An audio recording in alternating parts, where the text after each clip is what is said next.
আসসালামু আলাইকুম, আমন্ত্রণ মাগরিব রাতের সংবাদের সঙ্গে আছে নুসরাত শারমিন। শুরুতেই সংবাদ শিরোনাম। মহাসড়কে ঈদযাত্রায় চাপ বেড়েছে ঘরমুখো মানুষের। রেলযাত্রায় যাত্রী বাড়লেও নেই তেমন ভোগান্তি। ঈদের দিন বন্ধ থাকবে মেট্রো রেল, বহন করা যাবে না মাংস। রাজধানীতে জমে উঠেছে পশুর হাট। চাহিদা বেশি মাঝারি আর ছোট গরুর। জাল টাকা, অজ্ঞান পার্টি এবং প্রতারক চক্রের বিরুদ্ধে সতর্ক অবস্থানে পুলিশ। এবছর 1,10,00,000 পিস চামড়া সংগ্রহের লক্ষ্যমাত্রা নিয়ে কাজ করছে বিসিক। নতুন চামড়া মজুতের জন্য প্রস্তুত সাভারের ট্যানারিগুলো। আন্দোলন ব্যর্থ, বিএনপি নতুন ষড়যন্ত্র করছে বললেন নানক। দাবিশ্বাস থেকে জনগণকে মুক্তি দিতে সরকার পতনের বিকল্প নেই বললেন বিএনপি নেতারা। সাবেক আইজিপি বেনজির আহমেদের দুর্নীতির প্রমাণ মিলেছে, শিগগিরই মামলা করা হবে জানালেন দুদকের আইনজীবী খুরশিদ আলম।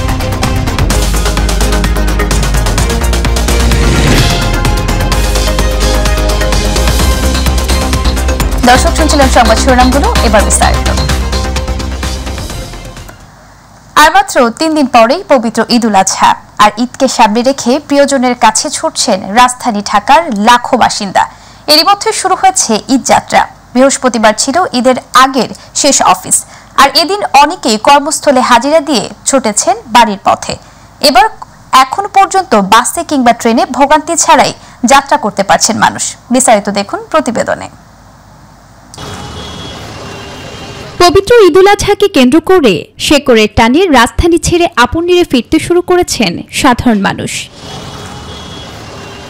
বাস কাউন্টারে দেখা মিলেছে স্বস্তির চিত্রের। পর্যাপ্ত বাস থাকায় এবং সময় মতো ছেড়ে যাওয়ায় বাস নিয়ে সন্তোষ প্রকাশ করেছেন যাত্রীরা। ময়মনসিং যাব ঈদের ছুটিতে, ঈদ কাটাতে ফ্যামিলির সাথে। বাসায় যাওয়ার জন্য তো খুশি থাকবে, কষ্ট করে হলো যেতে পারলে হয়। তো ঈদের সময় বাড়ি যাওয়া হয়, তখন সবার সাথে একসাথে টাইম স্পেন্ড করা হয়, একটা মানে অন্যরকম একটা অনুভূতি।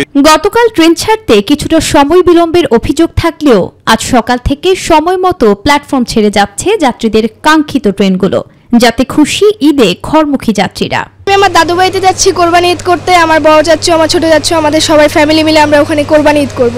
সবার সাথে ঈদ করতে বাড়ি যাচ্ছি।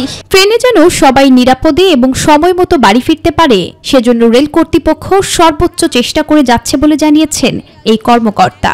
আমাদের নিরাপত্তা ব্যবস্থা জোরদার করা হয়েছে, বিশেষ করে চেকিং কার্যক্রমটা 3 ধাপে করা হয়েছে। আগের মতো আমরা হেল্প ডেস্ক খুলেছি বাংলাদেশ রেলওয়ে, যে কোনো তথ্য বা ওখানে পেতে পারেন। আর আমাদের সাথে বাংলাদেশ রেলওয়ে যে নিজস্ব নিরাপত্তা বাহিনী আরএনবি আছে, জিআরপি আছে, সবার সম্মিলিত সহযোগিতায় আমরা একটা সুন্দর ঈদ যাত্রা উপহার দিতে পারবো বলে আশা করছি।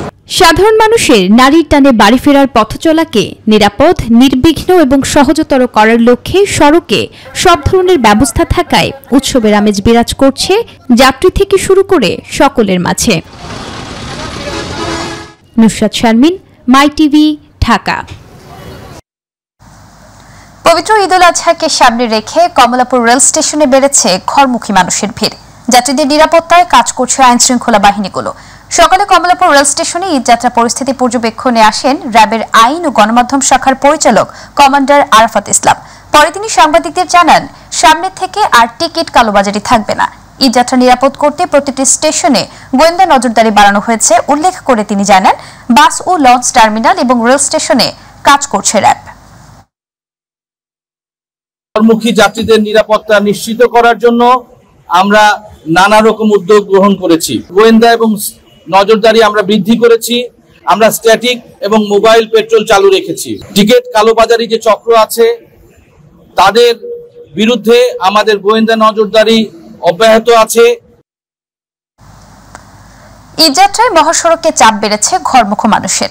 সকাল থেকেই যার যার গন্তব্যে পৌঁছতে মহাসড়কে ভিড় করছেন হাজারো মানুষ। এবার 2-1টি স্থান ছাড়া মোটামুটি নির্বিঘ্নে বাড়ি ফিরতে পারছেন ঘরমুখো মানুষেরা। এদিকে মহাসড়কের বিভিন্ন স্থানে পরিস্থিতি স্বাভাবিক রাখতে কাজ করছে আইন শৃঙ্খলা বাহিনীর সদস্যরা। প্রতিনিধিদের পাঠানো তথ্যচিত্রে এসএম হামিমের রিপোর্ট। গাজীপুরের মহাসড়কে ঈদযাত্রায় ঘরমুখো মানুষের চাপ বেড়েছে। সকাল থেকেই ঈদে ঘরমুখো মানুষের যার যার গন্তব্যে পৌঁছাতে মহাসড়কে ভিড় করছেন। মহাসড়কের বিভিন্ন স্থানে পরিস্থিতি স্বাভাবিক রাখতে কাজ করছে আইন শৃঙ্খলা বাহিনীর সদস্যরা। যাত্রীদের অভিযোগ, তাদের গন্তব্য পৌঁছাতে অতিরিক্ত ভাড়া নেওয়া হচ্ছে, ঢাকা ময়মনসিংহ মহাসড়কে বিআরটি প্রকল্পে 7টি ফ্লাইওভার চালু হওয়ায় ঈদে ঘরমুখী মানুষের যানজটমুক্ত হওয়ায় স্বাচ্ছন্দ্যে বাড়ি ফিরছেন। ঈদ ঘিরে সড়কে অতিরিক্ত পুলিশের পাশাপাশি যানজট নিরসনে স্পিকার ড্রোন ক্যামেরায় উড়বে আকাশে। দুর্ঘটনা এড়াতে খোলা বাসে বা ট্রাকের ছাদে যাত্রী পরিবহনের ক্ষেত্রে কঠোর অবস্থানে থাকবে আইনশৃঙ্খলা বাহিনী, জানিয়েছেন হাইওয়ে পুলিশের প্রধান অতিরিক্ত আইজিপি শাহাবুদ্দিন খান। দুপুরে সাভারে বাইপাল মোড় এলাকায় মহাসড়ক পরিদর্শনে এসে একথা বলেন তিনি। যানজটের দিক থেকে অন্যান্য যে সমস্ত জায়গাগুলো একটু ঝুঁকিপূর্ণ গুরুত্বপূর্ণ আছে সেগুলো আমরা চিহ্নিত করে কিন্তু সেখানে স্পেশাল ব্যবস্থা নিয়েছি, ডেপ্লয়মেন্টের ব্যবস্থা নিয়েছি। পরে তিনি গাজীপুর কালিয়াকৈর চন্দ্র এলাকায় ঢাকা টাঙ্গাইল মহাসড়ক পরিদর্শন করেন। এগুলো কিন্তু খুবই ঝুঁকিপূর্ণ যাত্রা, এটা আমাদেরকে বুঝতে হবে যে আমাদের জীবনের মধ্যে অনেক বেশি সময়ের প্রয়োজন।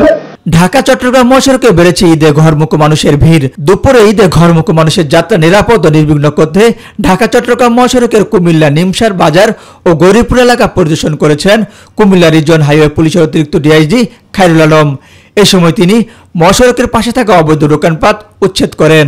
স্বস্তির এবং আনন্দের ঈদ যাত্রা উপহার দেওয়ার জন্য আমরা কাজ করে যাচ্ছি। SM হামিম, মাই টিভি। ঈদুল আজহা উপলক্ষে আগামী 17 জুন মেট্রো রেল চলাচল বন্ধ থাকবে। এছাড়া কোরবানির পশুর চামড়া, কাঁচা মাংস এবং রান্না করা মাংস মেট্রো রেলে বহন করা যাবে না। একই সঙ্গে এর আগে আরোপ করা অন্যান্য নিষেধাজ্ঞা বহাল থাকবে।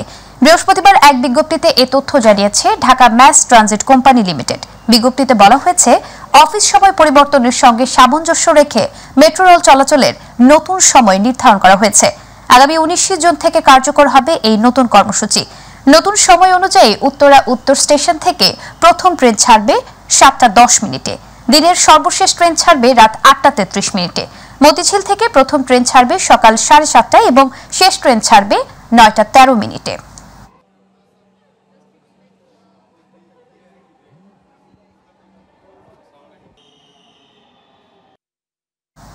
এবার কোরবানির হাট।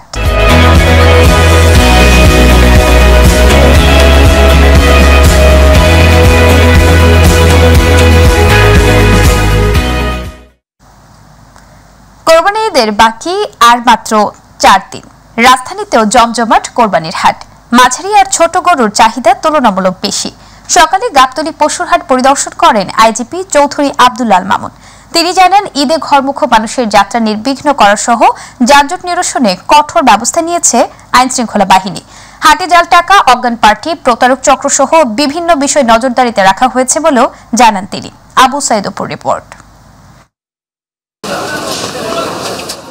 কোরবানির ঈদে কেমন চলছে পশুর হাট আর মাঠ পর্যায়ে দায়িত্বরত আইনশৃঙ্খলা বাহিনীর সদস্যরা কিভাবে দায়িত্ব পালন করছেন তা দেখতে রাজধানীর গাবতলী পশুর হাটে যান পুলিশের আইজিপি আব্দুল্লাহ আল মামুন। পরিদর্শন শেষে কথা বলেন গণমাধ্যম কর্মীদের সাথে। তুলে ধরেন পশুর হাটকে ঘিরে আইনশৃঙ্খলা বাহিনীর তৎপরতার কথা। গরুর হাটে তাদের কেনাকাটা যথাযথভাবে করতে পারবেন। যারা গরুর হাটে যদি কেউ কোনো হয়রানির শিকার হন, আমাদের গুরুত্বপূর্ণ গরুর হাটগুলোতে আমাদের ক্যাম্প আছে। 999 ফোন করলে দ্রুততম সময় আমরা আমাদের সেবা দেওয়ার জন্য আমাদের সদস্যরা প্রস্তুত রয়েছে। আর এছাড়াও আইজিপি কথা বলেন অব্যবস্থাপনা, জাল টাকা, অজ্ঞান পার্টি ও প্রতারক চক্র সহ ঈদের ছুটিতে নগরবাসীর নিরাপত্তা নিয়ে। তবে রাস্তায় কোরবানির পশু হাট বসিয়ে যারা যানজট সৃষ্টি করবে তাদের বিরুদ্ধে ব্যবস্থা নেওয়া হবে বলে জানান আইজিপি। কোরবানির পশুবাহী গাড়ি কোনো নির্দিষ্ট অভিযোগ ছাড়া গন্তব্যস্থল ব্যতীত কোথাও কেউ থামাতে পারবে না, এই নির্দেশনা আমরা দিয়েছি। দেশবাসী, নাগসম্মানিত নাগরিক বৃন্দ যাতে নির্বিঘ্নে নিরাপদে যার যার গন্তব্য যেতে পারেন, এজন্য তারা দায়িত্ব পালন করেন। এদিকে রাজধানীর মোহাম্মদপুর বসিলা কোরবানির পশুর হাট বেশ জমজমাট। শেডগুলোর বাইরেও 2/3 জায়গা ইতিমধ্যে ভরে গেছে কোরবানির পশুতে।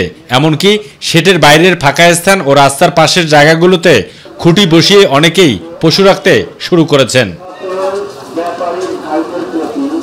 তবে এবার ভারতীয় গরুর বিচরণ কম থাকায় ন্যায্য দাম পাওয়ার আশা করছেন দেশীয় বিদেশি কোরবানির পশু লালন পালনকারী খামারিরা। আশা করতেছি যে ঈদের 2-1 দিন আগে হয়তো বেচাকেনা হবে। গরু আনেছে 20টা, ওই একটা কাস্টমার আসছে, দেখা যাক ঈদের আগে কি হয়, না লাগলে তো লস। আর ধর্মপ্রাণ মুসল্লিরা বলছেন বাজার যাচাই বাছাই করে শেষ মুহূর্তে কোরবানির পশু ক্রয় করবেন তারা। তবে বাড়তি দাম নিয়ে উদ্বিগ্ন নগরবাসী, তাই তো ছাগল কেনার প্রতি আগ্রহ যেন সবারই। শরীরকে যখন না পারি তখন দেখি যে একটা ছাগল বা বকরি টকরি দিয়ে আল্লাহ সন্তুষ্ট লাভ করার জন্য যারা কিনতে পারতেছেন তারা ছাগল কিনলি, অল্প টাকায় ছাগল কিনলি। একটা যদি ইন্ডিভিজুয়াল গরু দেওয়া সম্ভব না হয় তাহলে ভাগে দিতে হবে, না হলে অল্প বাজেটের মধ্যে খাসি কোরবানি দিতে হবে বা ছাগল কোরবানি দিতে হবে। প্রচণ্ড গরমে নাকাল গরু খামারি ব্যবসায়ীরা বলছেন যে প্রত্যাশা অনুযায়ী গরু বাজারে তুলেছেন সে অনুযায়ী তারা দাম পাচ্ছেন না, আর যারাও বা আসছেন তারা দাম শুনে চলে যাচ্ছেন অন্যত্র। তবে বেশিরভাগ দেখা গেছে ছাগলের হাটে অনেক ক্রেতাই যেন ভিড় জমাচ্ছেন স্বল্প দামে আল্লাহর সন্তুষ্টি লাভের আশায় কোরবানি যেন তারা দিতে পারেন। বসিলা, মোহাম্মদপুর পশুহাট থেকে আবু সেদপু, মাই টিভি, ঢাকা। এবছর কোরবানির ঈদকে কেন্দ্র করে 1,10,00,000 পিস চামড়া সংগ্রহের লক্ষ্যমাত্রা নিয়ে কাজ শুরু করেছে বিসিক। পুরাতন চামড়া সরিয়ে নতুন চামড়া মজুদের জন্য বাড়তি প্রস্তুতি নিয়ে কাজ করছে সাভার পরিকল্পিত চামড়া শিল্পনগরীর ট্যানারিগুলো। প্রতিনিধি আব্দুল্লাহ আল ওয়াহিদের তথ্য ও ছবি নিয়ে বিস্তারিত দেখুন আতিকুর রহমান তিতাসের রিপোর্টে। কোরবানির ঈদ এলেই সাভার পরিকল্পিত চামড়া শিল্পনগরীতে শুরু হয় বাড়তি কর্মযজ্ঞ। এরই মধ্যে চামড়া সংরক্ষণের জন্য প্রয়োজনীয় লবণ এবং কেমিক্যাল সহ সকল প্রস্তুতি সম্পন্ন করেছে ট্যানারিগুলো। আমাদের ফ্যাক্টরিতে পুরান যে মালগুলো আছে আমরা এগুলো এখন সারি দিতেছি প্রোডাকশনে, আমরা হাউস খালি করতেছি, নতুন মাল এখানে আসবে। এজন্য ঈদ ব্যবস্থা আমাদের প্রস্তুতি আলহামদুলিল্লাহ ভালো। যদি চামড়াগুলি বিভিন্ন জায়গায় লবণ লাগাই রাখে তাহলে সবচেয়ে দেশের অনেক উন্নত হবে। এবছর অতিমাত্রায় গরমে কোরবানির ঈদ হওয়ায় চামড়া সঠিক পদ্ধতিতে সংরক্ষণের আহ্বান জানিয়েছে বাংলাদেশ ট্যানার্স অ্যাসোসিয়েশন। এবছর কোরবানির পর বিশেষ করে কোরবানির 4 ঘন্টা পর চামড়াকে সংরক্ষণ করতে হবে লবণ দিয়ে, এর বেশি সময় নেওয়া যাবে না। যদি চামড়া ভালোভাবে সংরক্ষণ না করা হয় তাহলে চামড়ার ন্যায্য দাম পাবে না। এই যে লবণ সিন্ডিকেট বন্ধ এবং ঈদ পরবর্তী সময় ট্যানারিগুলোতে নিরবিচ্ছিন্ন বিদ্যুৎ সরবরাহ সহ বাড়তি ব্যবস্থা নিয়েছে বিসিক। সারা বাংলাদেশের জেলা কার্যালয় থেকে যে লবণের মোট পরিমাণ শিল্প লবণ এটি প্রায় 1 লক্ষ মেট্রিক টন, সেটি আমরা আমাদের জেলা কার্যালয়ে সকল জায়গায় সরবরাহ নিশ্চিত করেছি। কুরবানি ঈদের দিনে নিরবিচ্ছিন্ন বিদ্যুৎ সরবরাহ নিশ্চিত করার জন্য আমরা বিদ্যুৎ বিভাগকে পত্র দিয়েছি, তাদের সাথে আলাদা সভা করেছি। এবছরেও সাভার পরিকল্পিত চামড়া শিল্পনগরীতে ডাম্পিং ইয়ার্ড এবং সিইটিপির জটিলতা এখনো কাটেনি। আতিকুর রহমান তিতাস, মাই টিভি। এবার অন্যান্য খবর। আন্দোলন ব্যর্থ, বিএনপি নতুন ষড়যন্ত্র করছে বলে অভিযোগ করেছেন আওয়ামী লীগের সভাপতি মণ্ডলীর সদস্য জাহাঙ্গীর কবির নানক। রাজধানীর তেজগাঁওয়ে ঢাকা জেলা আওয়ামী লীগের আলোচনা সভায় এ মন্তব্য করেন তিনি। আওয়ামী লীগ লক্ষ্য বাস্তবায়নে অবিচল জানিয়ে জাহাঙ্গীর কবির নানক বলেন, দুর্নীতি যেই করুক শেখ হাসিনা ছাড় দেবেন না। বঙ্গবন্ধু রক্তের উত্তরাধিকার শেখ হাসিনাই আবার বাংলাদেশে ফিরেছে। সারা বাংলাদেশে প্রতিকূল পরিস্থিতির মধ্যে সারা বাংলাদেশে চাতক পাখির মতো ঘুরে বেড়ায়। একদিকে দলকে সংগঠিত করা, গ্রাম গঞ্জ হাট মাঠ ঘাট ঘুরে বেরিয়েছেন, চষে বেরিয়ে এই দলকে সংগঠিত করেছেন। 21শে আগস্ট গ্রেনেড হামলা মামলায় সাজাপ্রাপ্ত আসামি পলাতক থাকা নিয়ে সংসদে প্রশ্নোত্তর পর্বে যে তথ্য প্রধানমন্ত্রী তুলে ধরেছেন তার নিন্দা জানিয়েছে বিএনপি। এদিকে রাজধানীতে এক সেমিনারে বিরোধী রাজনৈতিক দলের শীর্ষ নেতারা অভিযোগ করেছেন, সরকারের ব্যর্থতায় দেশের সামগ্রিক মূল্যস্ফীতি যে জায়গায় পৌঁছাচ্ছে তাতে জনগণের জীবনে নাভিশ্বাস উঠেছে। এই অবস্থা থেকে মুক্তি পেতে ক্ষমতাসীনদের বিদায় করার বিকল্প নেই বলেও মন্তব্য করেন তারা। মাহবুব সৈকতের রিপোর্ট। রাজধানীর নয়াপল্টন কেন্দ্রীয় কার্যালয়ে বিএনপির সিনিয়র যুগ্ম মহাসচিবের সংবাদ সম্মেলন। বুধবার জাতীয় সংসদের প্রশ্নোত্তর পর্বে 21 আগস্ট গ্রেনেড হামলা মামলায় তারেক রহমান সহ 15 জন সাজাপ্রাপ্ত আসামি পলাতক থাকার যে তথ্য প্রধানমন্ত্রী তুলে ধরেছেন তাকে উদ্দেশ্য প্রণোদিত বলে অভিযোগ করেন রুহুল কবির রিজভী আহমেদ। বোমা হামলায় তারেক রহমান সহ বিএনপির অন্যান্য নেতৃবৃন্দকে ফরমাইশি রায়ে যে সাজা দেওয়া হয়েছে সেটি যে সাজানো মামলায় ফরমাইশি সাজা তা সর্বজন বিদিত। 21 আগস্ট গ্রেনেড হামলা মামলার বিষয়ে সংসদে প্রধানমন্ত্রীর দেয়া বক্তব্য বিএনপি এবং এর শীর্ষ নেতাদের ভাবমূর্তি নষ্ট করার জন্য সুপরিকল্পিত ষড়যন্ত্রের অংশ বলে এক বিবৃতিতে অভিযোগ করেছেন বিএনপি মহাসচিব মির্জা ফখরুল ইসলাম আলমগীর। এদিকে জাতীয় প্রেস ক্লাবে এক আলোচনা সভায় ক্ষমতাসীনদের নেওয়া পদক্ষেপ জনস্বার্থ বিরোধী বলে অভিযোগ করেন বিএনপি নেতারা। বন্ধুরা, আমাদের দেশ আমাদের রক্ষা করতে হবে, আমাদের গণতন্ত্র আমাদের ফেরত আনতে হবে। আর একটু ঐক্যবদ্ধভাবে যদি করতে পারি, আমি নিশ্চিত এই সরকার ক্ষমতায় থাকতে পারবে। অন্যদিকে ঢাকা রিপোর্টার্স ইউনিটিতে প্রস্তাবিত বাজেট নিয়ে নাগরিক ঐক্যের আলোচনা সভায় অংশ নিয়ে দেশ চালাতে সরকারের ব্যর্থতার অভিযোগ করেন বিভিন্ন রাজনৈতিক দলের শীর্ষ নেতারা। এই বাজেট দেখিয়ে বলতে পারবো ব্যাংকে লুটতরাজ অব্যাহত থাকবে, এই বাজেট দেখিয়ে বলতে পারবো ধনী আরো ধনী হবে, গরিব মানুষ মারা যাবার মতো। জনগণের সরকার প্রতিষ্ঠায় গণ আন্দোলনের প্রস্তুতি নেয়ার উপরও গুরুত্ব আরোপ করেন বক্তারা। ঐক্যবদ্ধভাবে গণ আন্দোলনের কোনো বিকল্প নেই।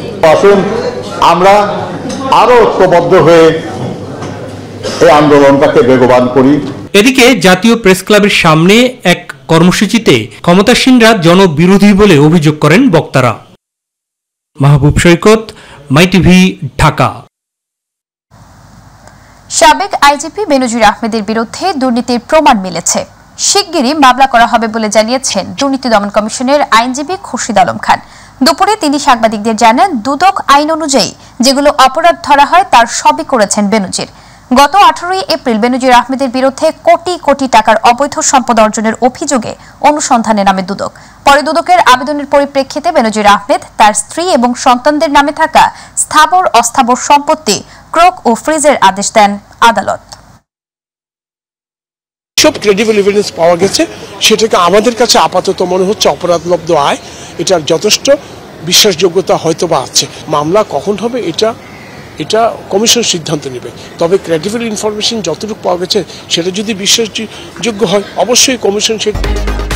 প্রধানমন্ত্রী শেখ হাসিনার সঙ্গে সৌজন্য সাক্ষাৎ করেছেন বাংলাদেশে নিযুক্ত সংযুক্ত আরব আমিরাতের রাষ্ট্রদূত আব্দুল্লাহ আলী আব্দুল্লাহ খাসিফ আল হামুদি। সকালে গণভবনে গিয়ে তিনি এই সৌজন্য সাক্ষাৎ করেন। সাক্ষাতে দুদেশের স্বার্থ সংশ্লিষ্ট বিভিন্ন বিষয়ে আলাপ হয়।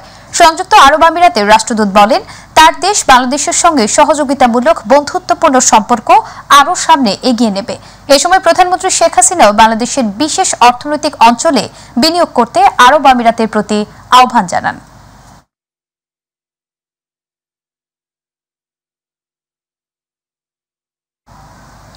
কক্সবাজারের টেকনাফের নাফ নদীর শাহপরীর দ্বীপসহ আশেপাশের সীমান্তে মিয়ানমারের ওপার থেকে আবারও ভেসে আসছে বিস্ফোরণের শব্দ। এতে কিছুটা আতঙ্কে স্থানীয় বাসিন্দারা। বুধবার রাত 10টা থেকে নাফ নদীর টেকনাফ উপজেলার সাবরাং ইউনিয়নের শাহপরীর দ্বীপসহ আশেপাশের এলাকায় বিস্ফোরণের এসব শব্দ শোনা যায় বলে জানিয়েছেন সীমান্ত এলাকার লোকজন। এদিকে বাংলাদেশের স্পিডবোট ও ট্রলারে মিয়ানমার থেকে গুলির ঘটনায় টানা 8 দিন বন্ধ থাকার পর বিকল্প পথে শুরু হয়েছে চলাচল। বৃহস্পতিবার টেকনাফ থেকে বিশেষ ব্যবস্থা এবং নিরাপত্তায় সেন্ট মার্টিন যায় 8টি ট্রলার। ঝিনাইদহ জেলা আওয়ামী লীগের সাধারণ সম্পাদক সাইদুল করিম মিন্টু, সংসদ সদস্য আনোয়ারুল আজিম আনার হত্যাকাণ্ডের ঘটনায় অর্থদাতা ও নির্দেশদাতা ছিলেন কিনা তা তদন্তে বের করা হবে। তদন্তে সুস্পষ্ট অভিযোগ না পেলে আমরা কাউকে ডাকি না। বিকেলে মিন্টো রোডের নিজ কার্যালয়ে সংবাদ সম্মেলনে কথা জানান অতিরিক্ত গোয়েন্দা পুলিশ কমিশনার মোহাম্মদ হারুনুর রশিদ। তিনি বলেন, কিলার শিমুল ভূঁইয়া এবং গ্যাসবাবুর জবানবন্দিতে কিছু তথ্য উপাত্ত পেয়েছি। এ কারণে মিন্টুকে ডেকে জিজ্ঞাসাবাদ করা হয়। তিনি কোনো সদুত্তর দিতে পারেননি। তাকে ব্যাপক আকারে জিজ্ঞাসাবাদ করা প্রয়োজন। সে কারণে আমরা তাকে গ্রেফতার দেখিয়ে আদালতে সোপর্দ করি। পরে মিন্টুর 8 দিনের রিমান্ড মঞ্জুর করেন আদালত। মিন্টু সাহেবের পক্ষে প্রতিনিধি হলো বাবু, এদের কথোপকথনের বিষয়টা কতটুকু জানেন আমাদের সাইদুল ইসলাম মিন্টু সাহেব, এবং বাবু যে কথাটা বলেছেন তার মোবাইল ফোন 3টায় আখতারুজ্জামান সাহেব নিয়ে গেছেন, তাকে ছবি দেখিয়েছেন, সেটার আমরা তার কাছে জিজ্ঞাসাবাদ করব তিনি কি কারণে এই মোবাইল ফোনগুলি নিয়ে গেলেন এবং কেন ওনার মোবাইলটা উনি নিয়ে গেলেন। বগুড়া সদর উপজেলায় আইএফআইসি ব্যাংকের একটি শাখার সিন্দুক কেটে 29,40,618 টাকা লুট করেছে দুর্বৃত্তরা। বুধবার দিবাগত রাতের কোনো এক সময় এই লুটের ঘটনা ঘটে বলে নিশ্চিত করেছে পুলিশ। পুলিশ জানায়, বুধবার বিকেলে অন্যান্য দিনের মতো ব্যাংকের কর্মকর্তারা তাদের কার্যক্রম শেষ করে চলে যায়, কিন্তু রাতভর সেখানে কোনো নিরাপত্তা রক্ষী না থাকার সুযোগে এই ঘটনা ঘটিয়েছে কোনো একটি চক্র। আজ সকালে এসে তারা ব্যাংকের সিন্দুকটি কাটা অবস্থায় দেখতে পেয়ে পুলিশে খবর দেন।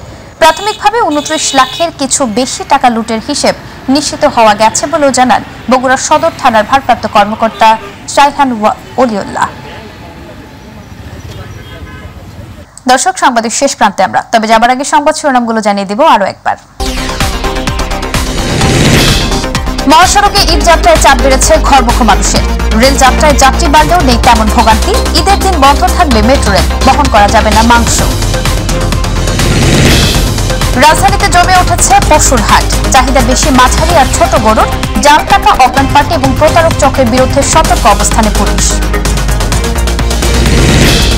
এবছর 1,10,00,000 পিস চামড়া সংগ্রহের লক্ষ্যমাত্রা নিয়ে কাজ করছে বিসিক। নতুন চামড়া মজুদের জন্য প্রস্তুত সাভারের ট্যানারিগুলো।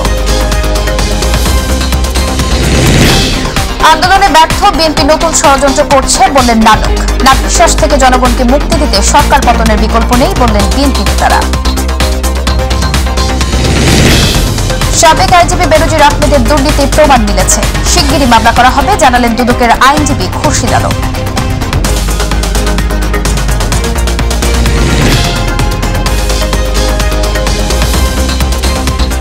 দর্শক, এই ছিল এখনকার সংবাদ। সঙ্গে থাকার জন্য ধন্যবাদ। ইউটিউবে মাইটিভি সংবাদ পেতে ভিজিট করুন youtube/mytvbd নিউজ এবং আমাদের অনুষ্ঠান দেখতে ভিজিট করুন youtube/mytv বাংলা, facebook/mytv বাংলা।